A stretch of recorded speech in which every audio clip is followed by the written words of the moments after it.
Good morning, my Real News Media TV family. Thank you so much for tuning in this morning, and I'm wishing for everyone a wonderful and a productive day.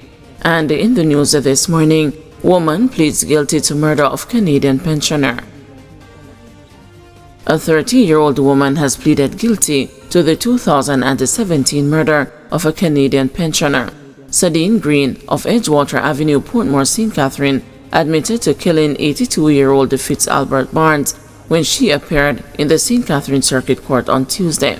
Reports are that Barnes' body was found wrapped in a tarpaulin at his home on Yonge Street in Spanish Town, St. Catherine, in May of that year. Following investigations by the Spanish Town Criminal Investigations Branch, Green was apprehended in 2018. A post-mortem revealed that Barnes died from several stab wounds and blunt force trauma to the head. Green will reappear for sentencing on April 4, 2025. Man found dead with head wound in Western Kingston. The police are investigating the death of 28-year-old Romario Fraser, otherwise called the Tuku, and the Stickman, whose body was discovered in the Kingston Western Division on Monday. According to police reports, Fraser, who was unemployed and resided on Harris Street in Rosetown, was found along the roadway at approximately 5:45 a.m. Officers from the Kingston Western Police Division responded to the scene and confirmed that Fraser had suffered a wound to the head. His body was later removed to the Kingston Public Hospital. The Denham Town Criminal Investigation Branch is investigating. The police are urging anyone with information to contact the Denham Town Police Crime Stop at 311 or the nearest police station. I finally got justice. Slickianna's mother celebrating death of her daughter's accused killer. No sooner had Joyce Smith heard that the man accused of killing her daughter had met his demise in an alleged police confrontation on Tuesday than she and the close relatives and friends made their way to Dovecot Cemetery to celebrate the news by the graveside of Anika Slickianna Townsend.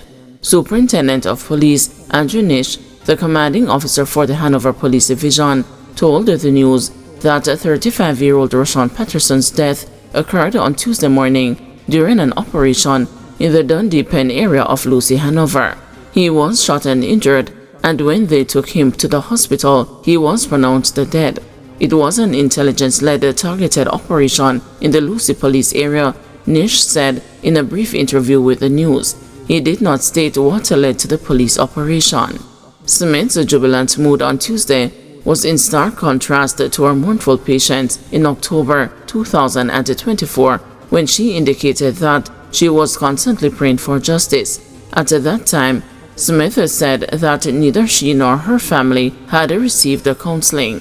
I am at Dovecot Cemetery now, and it is right by my daughter's graveside where we are at celebrating. The police texted me and told me what happened, and it maybe cannot bring her back, but at least I got justice, Smith told the news on Tuesday, caressing Townsend's headstone as the shouts of jubilation rang out around her.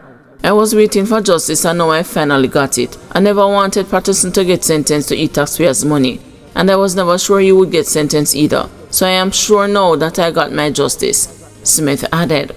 Me never want to rejoice over a death, but this death here, me have to rejoice.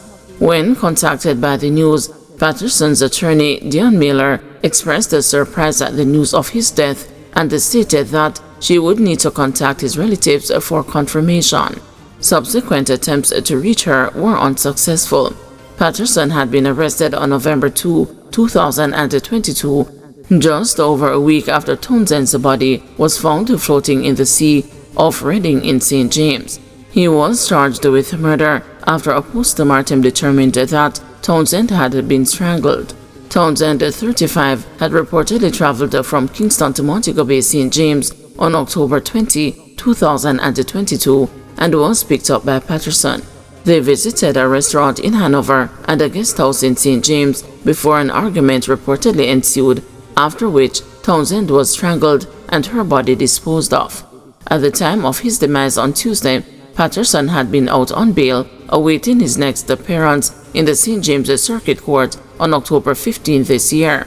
He had been granted bail on July 16, 2024, on humanitarian grounds after Miller argued that he suffered from hemophilia, a blood disorder.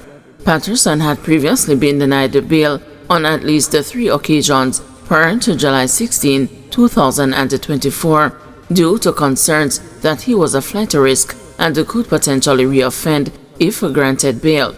Additionally, he faced an unrelated matter in the Halfway Tree Criminal Court, where he was accused of attacking another woman in a jealous rage in 2018. However, that case was later dismissed after a no evidence submission. Men arrested accused of harboring Haitian immigrants. Detectives attached to the Portland Policing Division have charged 2 men with harboring an alien following an incident at Windsor Forest District in the parish on Tuesday, February 18.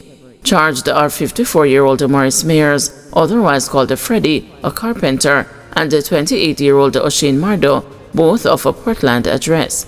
Reports from the Port Antonio police are that at about 9:30 p.m., a team of lawmen visited Mayers and Mardo's residence after receiving information and discovered 3 undocumented immigrants of Haitian descent residing at both dwellings. The accused men were subsequently arrested and taken into custody. Myers and Mardo were charged with the offense on Thursday, February 20, following a question and answer session. Their court date is being finalized. Licensed firearm holder charged in Mandela Highway bus shooting.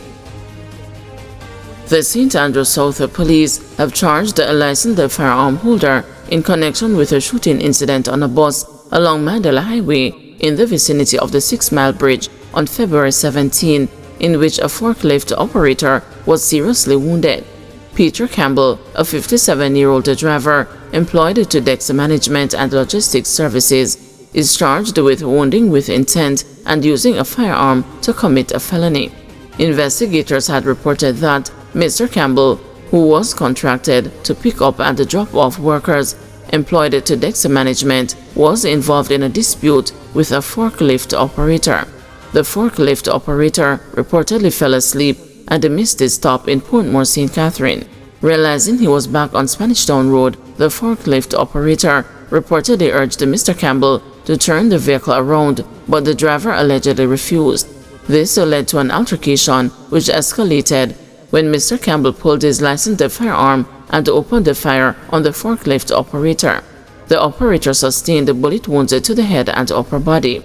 Mr. Campbell, who claims he was attacked with an object and was acting in self-defense, is represented by attorney Peter Champagne KC. UK banker freed of cocaine trafficking charges. A UK-based banker who was charged in 2023 by the local police for cocaine trafficking was freed before the St. James Parish Court on Tuesday. And Natalie Duncan John, who is employed to Lloyds of London, was released after her attorneys, led by Christopher Townsend, challenged the evidence of the prosecution. The Briton was charged on August 19, 2023, after the narcotics police seized 13.5 pounds of cocaine in her luggage at the Sangsor International Airport. Investigators say Mrs. Duncan John, who was vacationing on the island, was preparing to board a flight to London when the cocaine was detected in food items in her luggage. But after the trial, which started in December 2024, Mr. Townsend argued that his client had no knowledge of the cocaine in the items given to her to deliver back in the UK. The cocaine was found concealed in food items and coffee. After hearing the submissions, the trial judge agreed and ordered her release. Mr. Townsend told the news that the banker will be returning to her job in London. Guys, thanks for watching. Please join us this afternoon at 2 p.m. for another news update.